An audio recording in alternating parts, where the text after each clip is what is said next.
Better late than never. Workmen were mending the viaduct on the main line.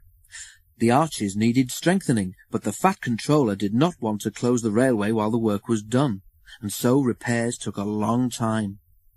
The engines had to take great care when crossing the viaduct, and the delay often made them late at the junction.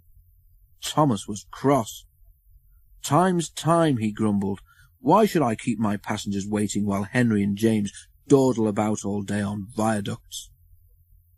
"Don't blame me," snorted Henry one day. "If we hurried across the viaduct, it might collapse, and then you'd have no passengers at all. What would you do then, eh?"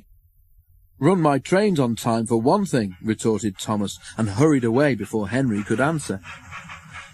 At the top station, Bertie was timed to arrive just after Thomas. His passengers soon found that instead of going straight from Bertie to their train, they were having to wait until Thomas arrived. "Late again," remarked Bertie one day as Thomas panted wearily in 10 minutes after time. "I thought you could go fast, Thomas. It's time we had another race. I reckon I could beat you now." Thomas went bluer than ever and let off steam loudly.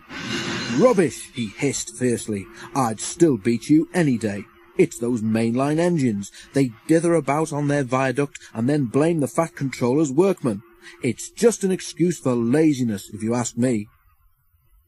One day James was later than ever at the junction. "I'm sorry, Thomas," he puffed as he came breathlessly to the platform. "I was held up at the big station, and the viaduct made it worse." "It's lucky for you I'm a guaranteed connection," snorted Thomas. He puffed importantly away, leaving James at a loss for words. "Peep, peep," whistled Thomas at every station. "Get in quickly, please." The passengers did their best, but Thomas soon found that he couldn't save much time. As they neared the tunnel, Thomas thought he saw a flash of red on the road beside the line. "That looks like Bertie," he said to himself, "but Bertie should have got to Farquhar ages ago." It was Bertie. Thomas stopped as close by as he could. "What's the matter?" he asked. "I feel dreadful," mourned Bertie. "All upset inside, and driver says he can't make me better." "Thank goodness you're late. Can you take my passengers, please? They'll never get home otherwise." "Of course," agreed Thomas.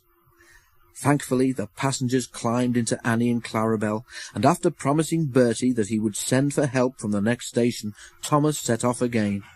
Already he was feeling much more cheerful.